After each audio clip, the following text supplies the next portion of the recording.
1. After Sugarbeard's relapse, I actively made sure to avoid him. I didn't want to see him. I was just so frustrated that I'd believed in him so much, and that I had snuck around my roommate who was one of my closest friends for someone who seemed to not even be worth it. It turned out Alana had known for a while that he and I had hung out periodically. She knew that something had gone bad when she noticed I left earlier for certain classes, since I knew that was when I normally ran into him in the halls. Just like she had done because of him her freshman year.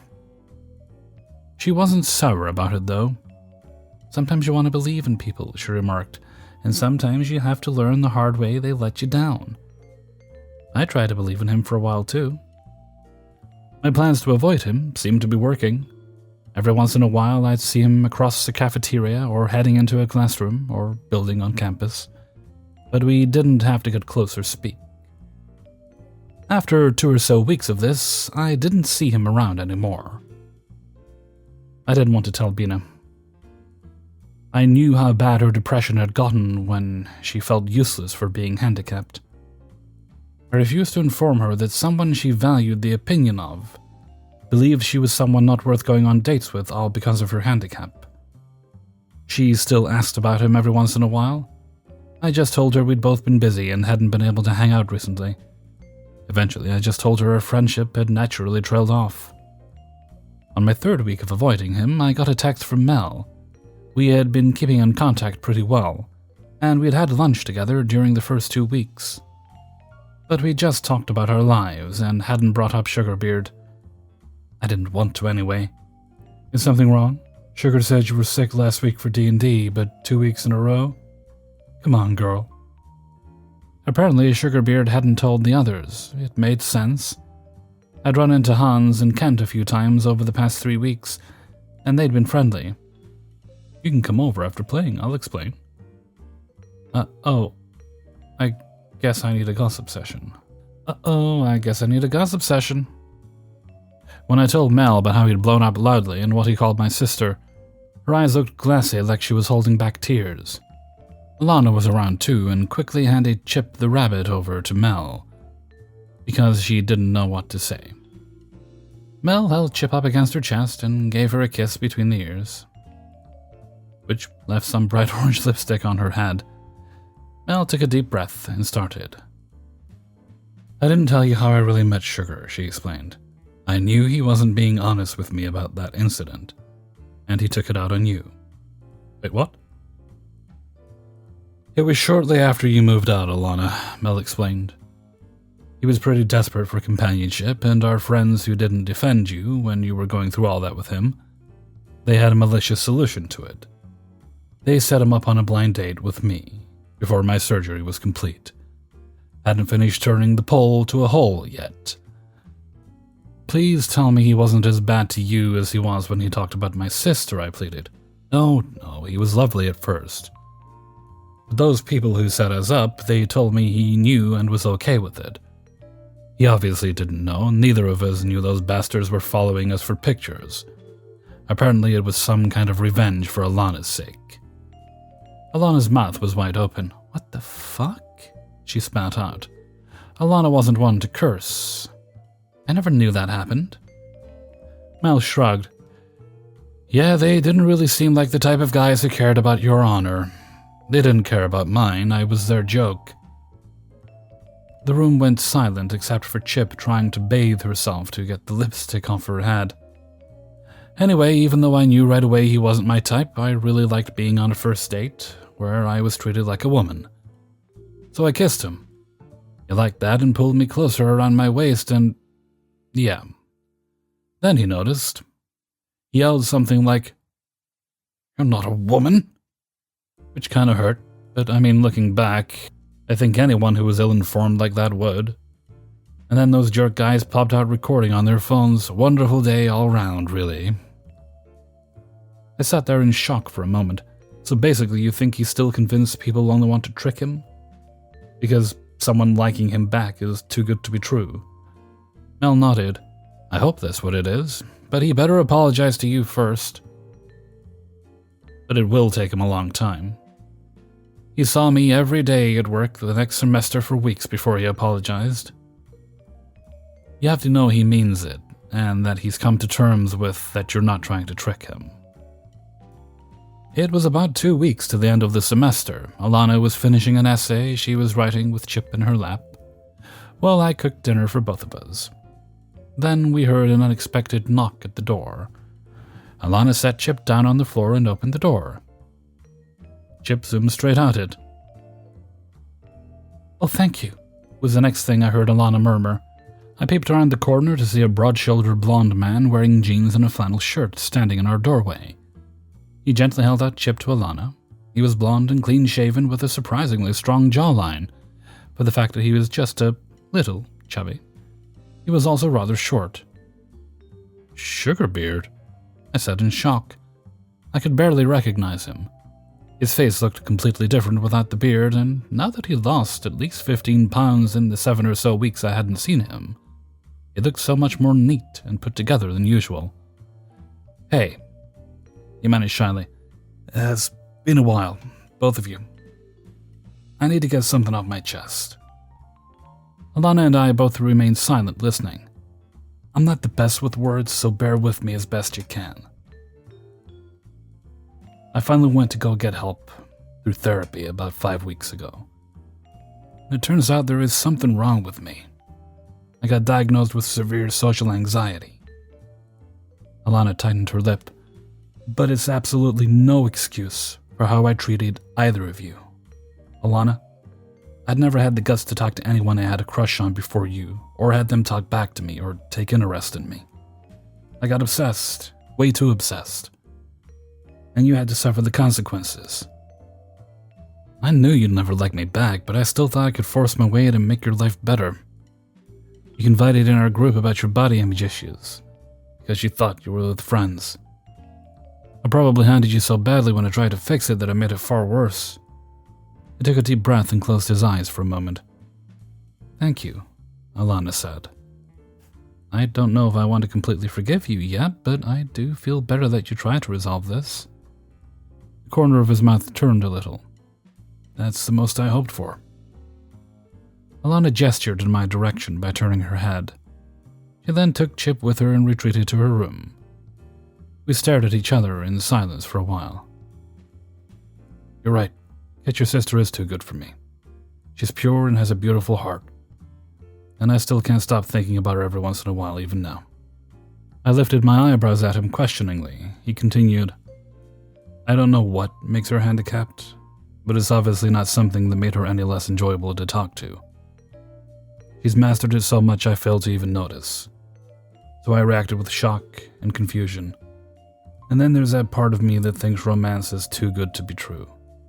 I should have been angry at myself, not you. I let myself think that I could have a relationship work out, but I didn't even know the first thing about her." He looked down, waiting for me to speak. I couldn't yet. I have really bad trust issues. So I think everyone is trying to trick me. In that moment, I thought you were trying to trick me too. You could never betray me or talk bad about me. I really needed the therapy I'm getting. There really is something wrong with me. I went in for a hug. This time he didn't push away. I forgive you. 2. Back in my sophomore year of high school, I was in this math class where literally nobody talked to each other except for like 2 kids who were friends. It was kind of awkward, but I didn't really mind too much because I was extremely introverted back then. So every day I just kind of work in silence. And when I finished, I'd either draw in my sketchbook or play in my Game Boy Advance. That is, until one day. Let me introduce you to our Neckbeard. He was very skinny with long matted hair that looked like it hadn't been brushed since the dawn of time. He also looked like he was beginning to grow a beard on his neck, if I remember correctly. He sat a few chairs behind me, in the farthest corner of the room. He was always moving around or fishing in his bag. I could never figure out what he was doing, but it most definitely was not classwork. So, sometimes we are allowed to have partners on the tests. Our teacher was very flexible, and our class was very easy for being Algebra 2. The event occurred on the day of one of these group tests. Usually I'd work by myself on these tests because, like I said before, the class was very easy. So I sharpen some pencils and get myself ready until I feel something on my back. A bony, long, grubby finger poking me on the shoulder. It took me a second to process, so I hesitated, then turned around. I saw the neckbeard looking at me. He asked, "Can we work as a group on the test?" I really didn't want to work with him, but I didn't want to be rude either. It was probably hard for him to make friends because even before I had talked to him, something about him struck me as off. So stupidly, I took pity on the neckbeard and agreed. What a mistake that was. The tests were handed to us. We each got our own pieces of paper, thank goodness. I started filling out my test. He tried to compare answers with me as he went, but he was getting completely different answers than me. By the time I finished, he only had a few problems completed, so I asked him if he wanted me to help him. He declined my offer, even though it was obvious he didn't know what he was doing. He then just kind of stops working and makes eye contact with me. I don't remember exactly how it started. This happened years ago, so I don't remember exactly. But he starts a conversation with me. He tells me how math is his favorite subject and how he was the biggest genius on the planet. He was also a grade behind in math. He was a junior, I was a sophomore. I'm just like, well, I consider myself pretty decent in math, but Spanish is my favorite subject. Neckbeard lost it. He needed to prove I was an idiot. He starts saying that math and science are the most important skills and that me liking foreign language was a problem. I was just like, whatever, I don't care. I'm getting high grades in my classes anyway, so no problem. I thought that would shut him up because I knew he couldn't be getting good grades in his classes. Nope, that didn't work at all. Instead, he started telling me that I should be getting C's and D's like him because they're good grades too, and all that matters is you pass. At this point, I was about done with Neckbeard and his antics, but we still had a few minutes left in the class. I decided to look back and double-check my work once more. I think I offered to help him one last time before the bell rang. That was how I ended up accidentally reinitiating conversation with him. We talked a bit about stuff I don't remember, but somehow it ended up like this. "So what's your name again?" "Wolfclaw." Except it was my real name, not my internet name, obviously. "Oh wow, that's such a cute name. I knew a Wolfclaw at my middle school and she was so cute and so quiet too. Oh yeah, I'm Fingerbeard, by the way." I think he also said I reminded him of the girl in middle school, but my head was spinning so much after that I couldn't really focus on what the heck he was talking about. All I knew was I wanted out. Luckily for me, the bell rang soon after that. But that wasn't quite the end, as Neckbeard wanted to walk me to my next class. I remember trying to end the conversation numerous times in the hallway, but he just kept on finding things to say. I tried speeding up my walking pace, but he just sped his up too. When I ended up at my next class, he acted a little surprised and disappointed it was so close to the previous class. Trust me, I couldn't be more thankful for that at that moment. So what happened after that? Neckbeard had to be moved into a different room to finish his test the next day, so I didn't see him right after the incident. I remember once the tests were graded, he got a terrible score on his, while I, and probably almost everybody else, did well on theirs. Why do I know that he did bad? Because he told me. He asked what I got and was surprised. Luckily, in a few days, we all got to pick new seats in class. I purposely came to class later so I could pick a seat at the opposite side of the room from Neckbeard. Whenever I finished my work, I would pop in my earbuds and look really into whatever I was doing, so Neckbeard wouldn't come over and try to talk to me. I never ended up with that Neckbeard in class ever again, and didn't end up seeing him the next year. Since then, I've moved away, so I'm lucky that I probably won't ever see him again. I have no clue what happened to him, and I'm glad to keep it that way. Let's just hope he isn't pestering any other cute Wolfclaws out there. Thanks for taking the time to listen to my story.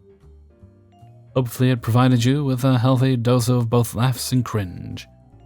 Though before I go, I just want to add, This neckbeard is not a neckbeard to me because of his bad grades. I don't give a crap about anybody's high school grades. The reason this guy is a neckbeard is that he was obviously failing and bragging about being so smart, which is just super cringe. 3. I have to say something about this kid I went to school with, Sam. Sam didn't look like a typical neckbeard. He was short, pale as a ghost with greasy blonde hair in a perpetual bowl cut. He also had a prominent scar on his forehead. The rumor was it was there because he was dropped on his head as a baby. And this meant everyone cut him more slack than they should have. Starting in middle school and continuing until we graduated, Sam was obsessed with ankles, specifically girls' ankles. He would take pictures of them when he thought no one was looking. He would compliment girls on their ankles, and one time a girl got a cut on her ankle, and Sam came up and licked it the way a dog would a wound. He didn't say anything either, just walked up and slurped. Along with the ankles, he was really into girls' butts. He wrote a poem about how much he liked butts and read it out loud to the class. Same thing as ankles, he would take pictures when he thought no one was looking. And it was later found out that he had dozens of pictures of female students' butts on his phone that he'd taken. He was expelled for this, but he came back after a month because his dad was on the school board and had gobs of money to donate to the school. At one point in theater class, he had tried to make one of the pretty, popular girls sit in a box full of spiders as part of their performance. She said no, but he insisted, and eventually they had to get the teacher involved. His defense was, "Those spiders could get in her skirt, and her butt would get bit, and we'd have to do first aid." Come to think of it, this was about the time he was kicked out, and this might have been why. Then there was the constant lying. He told me in 8th grade he was moving to Hawaii, but unfortunately he didn't. He announced he spoke fluent Japanese and started using it incessantly. Our school was almost 50% Asian, and no, he did not speak Japanese, just vaguely Japanese-sounding gibberish that stereotyped half the school. One of my friends said konnichiwa to him once, and he didn't even know that. He was also just the worst. We had a teacher who came out as male to female trans while I was a student, and Sam went out of his way to call her Mr. She'd been going by the first letter of her name for years with no honorific, but Sam didn't care. He'd antagonize the school resource officer by pretending to do drugs or have a weapon in his backpack, which he said was so that the SRO would search him. And when they didn't find anything, Sam was convinced he could play discrimination and could sue him for millions. But the weirdest thing Sam ever did was that he always spoke in Shakespearean English. This was just beyond "milady." This was full-on, "Milady, dost thou havest a writing utensil I might inquire about using this short night?" Instead of, "I borrow a pencil?" Or 2 fortnights past instead of last month. And he did it 100% of the time, even when he thought he was alone. He talked to himself in Shakespearean English. It wasn't even correct all the time, just fancy sounding. Anyway, Sam was a weird dude. 4. Hello, I would like to tell you my story about a particular neckbeard. Back in high school, I dated a guy named Perseus. He was my first boyfriend. My friend invited me to join an anime club because why not? I love meeting new people with the same interests, so there I go. It didn't take me long to get the club members to acknowledge me and get along really well with them, but I still wasn't opening myself up to them. There's no schedule on this club, and we gather up almost every day, talk about anime and stuff. One day I tell them that I'm a fortune teller, not an expert though, and they got thrilled up. They would come to me every other day to get a reading. Since then, I started opening up to them little by little, and they got drawn to me as time went on. And then there's Perseus. Perseus was quite the looker with a decent build and is pretty tall. Of course, he had a neck beard, but not a shrub of beard, and more like a short beard. You get the idea. Perseus was my upperclassman and 2 years older than me. He's a pretty fun guy, but can get rough sometimes. One day he asked for my number, so I gave it to him. Since then, we started to talk even more, getting closer as the days went by. He started getting a little touchy, and awful times would sit close to me. So touchy and close, he cut a few strands of my hair with a cutter. Of course, I felt irritated and angry, but I couldn't express my emotion that well, so I just cussed at him with a joking tone. I forgave him later that night. In March, my friends and Perseus decided to watch Sword Art Online. In the movie, we went to a mall. Perseus gave me a ride to the mall and also bought me snacks and soda. With the movie over, he gave me a ride home and bought food for my family. The next day, he texted me more often than usual and asked me to do some readings. He told me if I could guess what he's thinking correctly, he'll buy me a bowl of ramen. I started to close my eyes and let the universe whisper. I started seeing things so familiar as if I were seeing myself. I stopped when it reached the shoulders. I tell him everything I saw. He nodded at every guess, and boy was I shocked. After the reading, he told me he has feelings for me, and confessed. So excited, I got sweaty palms and was trembling like a chihuahua on Christmas.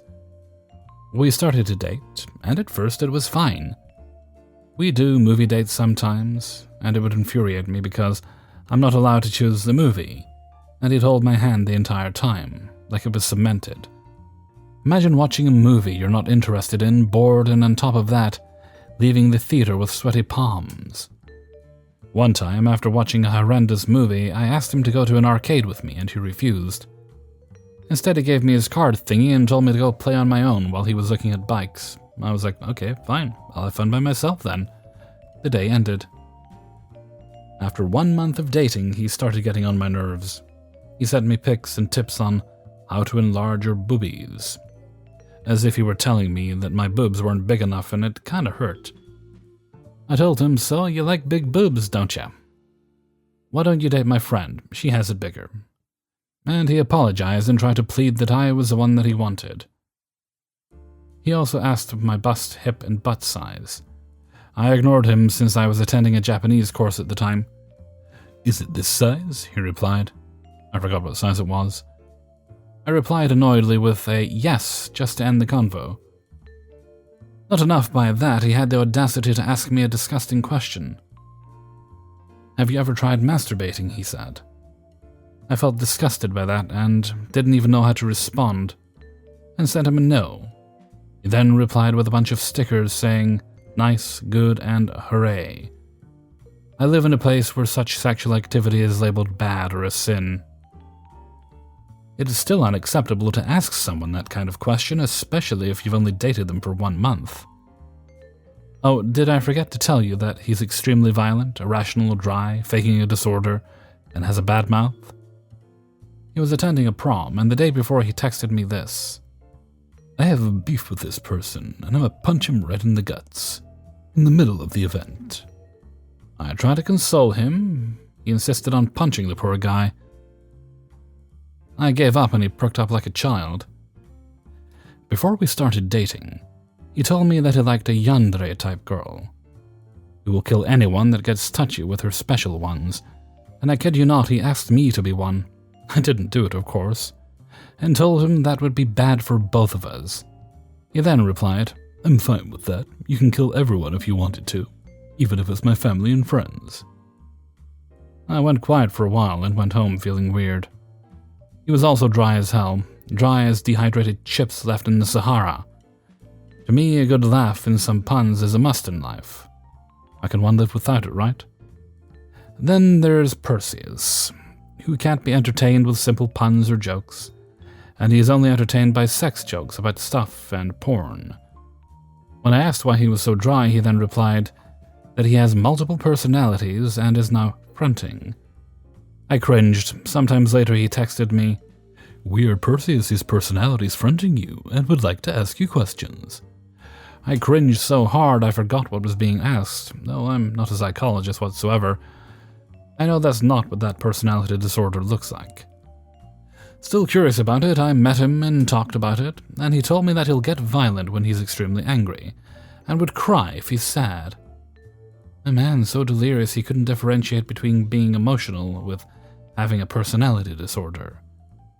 And he dreamed of having amnesia so badly so he can restart his life like in an isekai.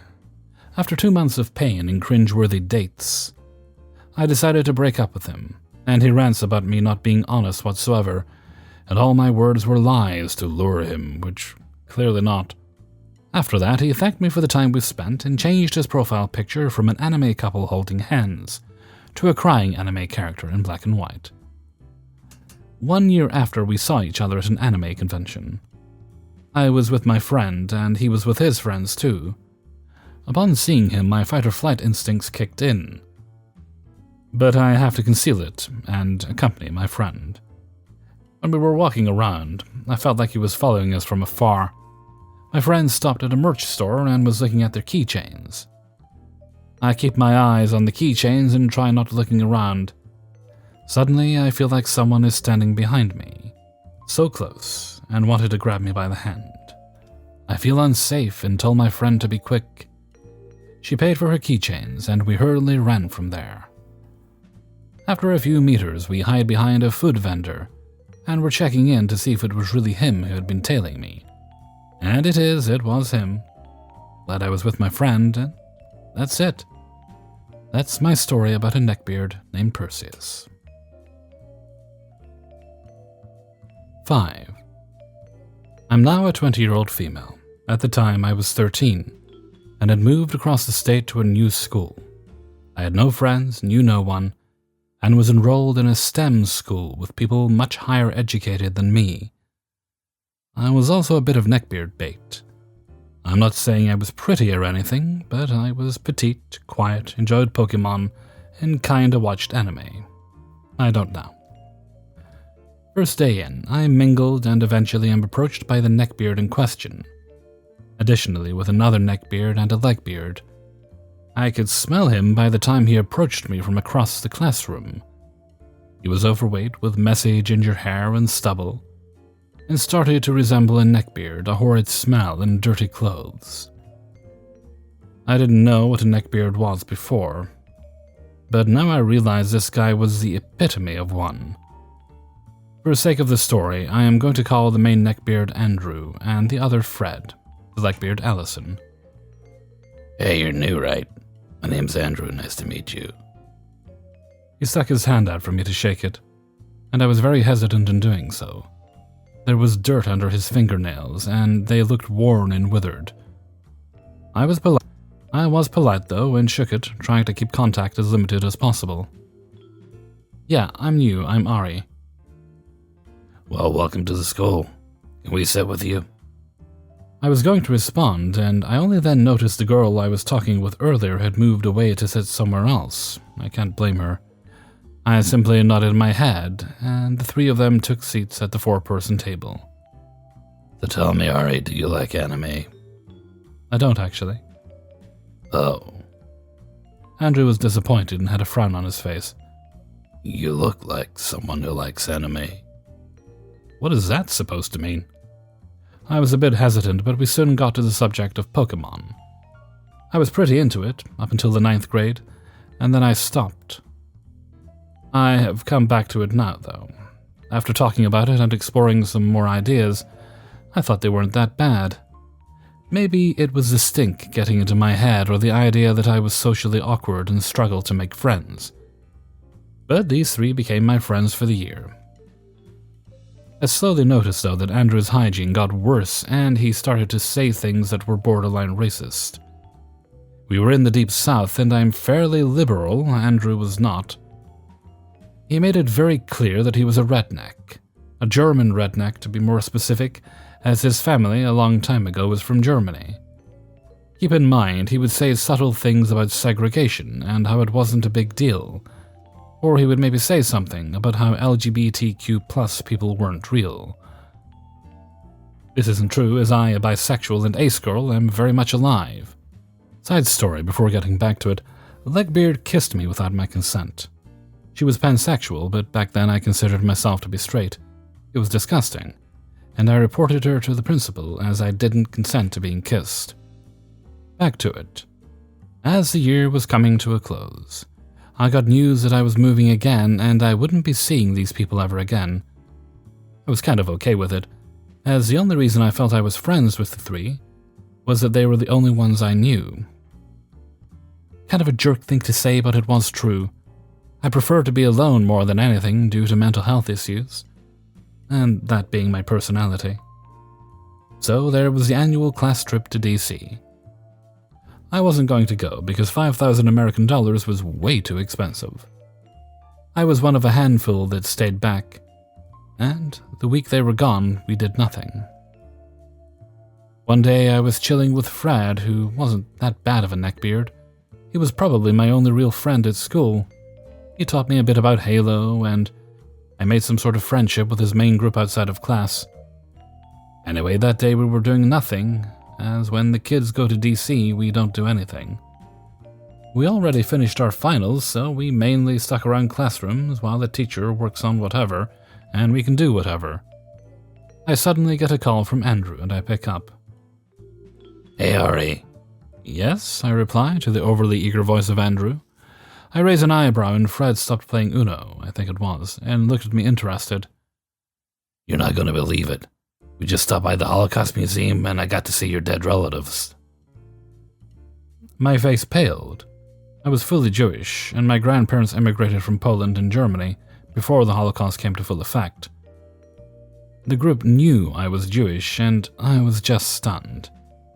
I didn't say anything, I just hung up the phone and put it face down on the table. I couldn't believe what Andrew had said. I mean, he says that to someone? I don't care what it's about, no one should say something about seeing dead relatives. When I told Fred, he was equally as pissed off. He texted Andrew some really vile stuff, and after calling my phone a few times, I finally picked up Andrew's phone call. I'm really sorry, Ari. No, I cut off. My silent, quiet-natured voice was gone, and it was replaced by something stern and threatening. I've dealt with you insulting me before. I have ignored the comments about my appearance and how racist you are. But you are out of line. Don't effing talk to me again, you racist POS. I hung up my phone, blocked Andrew, and deleted everything. Andrew attempted to call Fred, and Fred temporarily blocked him, and we hesitantly continued our game of Uno. I left the school the week after, and before Andrew came back, I never saw him again, and he never reached out to me. I don't know what the heck he was thinking. Maybe he considered himself some cool history buff, and he thought that would be a cool way to connect with me, considering I don't like anime. I don't know. Anyway, that's my story. I hope you guys enjoyed. Hey everybody, Hellfreezer here, and thank you very much for listening to Neckbeards in the Wild, episode 75. And thank you very much to everybody who allowed me to use their stories in this video. Before you go, please do hit the like button and share the video around with your friends and family. Alright, I don't believe there's any special shout-outs today, so let's jump right ahead to Hellfreezer's question of the day. And today's question is, name a movie you think would be better with zombies. I'm sure a lot of you have heard of the book Pride and Prejudice and Zombies. They also made a movie version of that too. I haven't actually seen it, so I can't judge. But the idea is kind of cool. So I'd like to see Casablanca with zombies. The Italian Job with zombies. Predator with zombies. Imagine that it kills the soldiers, but they come right back as zombies. Cue a confused predator. It's a fun idea. I could go on all night, but I won't. But maybe you've got some thoughts on it, so let me know what you think and leave your answers in a comment below. Okay, and with that, I'm going to head off for now. So until next time, thank you very much for listening, and take very good care of yourselves.